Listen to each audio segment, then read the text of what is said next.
Do you know what plagiarism is and how to avoid it? This self-paced interactive quiz provides common scenarios where plagiarism is occurring to help you determine your current understanding of plagiarism.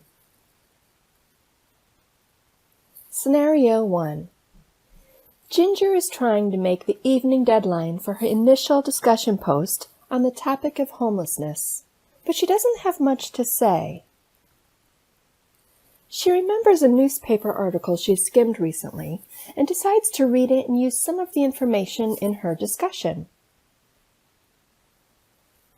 She doesn't feel discussion posts are that important, and she cannot imagine her instructor ever reading her local newspaper, so she includes statements from the article in her post, but doesn't cite the article or put quotation marks around the words she borrowed. Is Ginger committing plagiarism? The answer is yes. Ginger is committing plagiarism. Plagiarism is the use of another author's original work, ideas, words, artwork, etc., without giving proper credit to that author. Ginger is therefore committing plagiarism since she is using another author's wording and ideas as her own. Whether intentional or unintentional, the consequences of plagiarism can be the same. Scenario 2. Jim is creating a PowerPoint presentation for his marketing class and needs to include images. He found a blog online with the perfect image for his presentation. Jim decides to use the photograph from the blog in his own slideshow.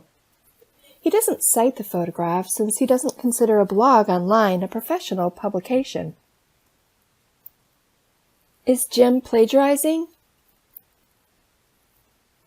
Yes, Jim is plagiarizing.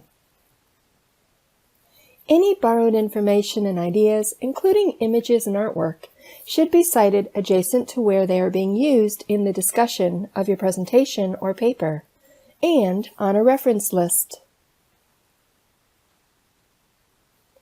It's also good practice to ask permission before using any image or other recreation of a complete work, such as a photograph. Scenario 3. Kevin is looking for a fact or example to include in his PowerPoint presentation. He finds a quote that he'd like to use in a popular magazine. He uses it as one of the bullet points on a slide in his presentation. Kevin puts a reference citation for the source on the last slide of his presentation under the heading Reference. He does not use an in-text citation since this is a PowerPoint and not a paper. Is Kevin committing plagiarism? Yes, Kevin is plagiarizing. An in-text citation is needed after the bullet point on the slide where the quote is being used. The in-text citation indicates for the audience which words belong to the source and which belong to Kevin.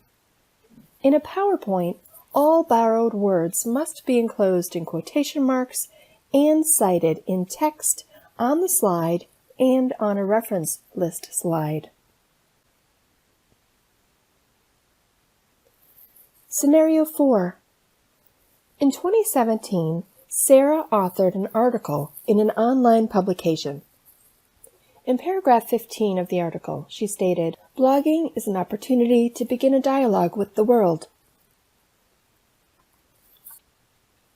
Which of the following examples is the best way to appropriately incorporate the quote in a paper? The correct answer is B. The most appropriate way to cite this source is Smith, 2017, explained, quote, "Blogging is an opportunity to begin a dialogue with the world," end quote. Paragraph 15. When citing a quote, use the exact wording and put quotation marks around the quoted words. When citing a paraphrase, use all new wording. Readers should be able to easily see where a source is being used. Scenario 5. Eduardo is writing a research paper and wants to use information he found on a website. No author is indicated on the website, so he placed the web address for the website on a reference list at the end of his paper. He did not include an in-text citation since he only paraphrased and didn't know the author's name. Is Eduardo plagiarizing? Yes, Eduardo has not cited sufficiently. When citing a source without an author, you still need an in-text citation, except with the title in place of the author name. In-text citations tell readers which information comes from a source. References tell where they can locate each source. If an individual author is not named, cite the entity responsible for the information. If a sponsoring organization is not named, use the title. In-text and reference citations match. If you cite a title in text, alphabetize the source on the reference list by the title as well. Scenario 6. Consider the following direct quote from a journal article. It is too early to tell what long-run changes the newer and more unusual community-supported agriculture model will bring, although CSA farms will probably never be more than a small part of the food system. Which of the following is an appropriate paraphrase?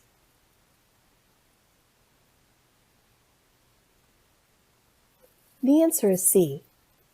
As Brown and Miller, 2008, pointed out, CSA farms are not expected to supply the majority of food to consumers. This answer provides a citation and is rewritten to show an understanding of the original information. Paraphrasing requires you to read information and understand it enough to put it in your own words. Putting another author's ideas in your own words requires rewriting information and ideas using your own style and voice. Plagiarism occurs when original wording remains and it is not cited as a quote or with quotation marks. Scenario 7. Kayla has procrastinated on writing her rough draft and has only 3 of the required 5 pages complete, and there is only a half hour before the deadline. Kayla quickly copies and pastes information from a few websites into her rough draft without quotation marks or citations in order to meet the page length requirement for the draft that is due. She intends to use this information as a placeholder until she can continue her research and writing process. She then submits her draft to her professor just in time. Has Kayla plagiarized? The answer is yes. Kayla committed plagiarism. She included borrowed information in her draft without using quotation marks or citations to indicate it was borrowed, or who the source was, or any interpretations or original ideas to explain it or synthesize the website information with her own ideas. Although Kayla plans to replace the copied and pasted information, she should still be putting forth her own ideas and properly citing research at every stage of the writing process. Instructors may submit any assignment turned in for a grade to a program that identifies possible plagiarism. Always cite your sources and use quotation marks appropriately to avoid plagiarism. Also, allow yourself enough time for the research and writing process.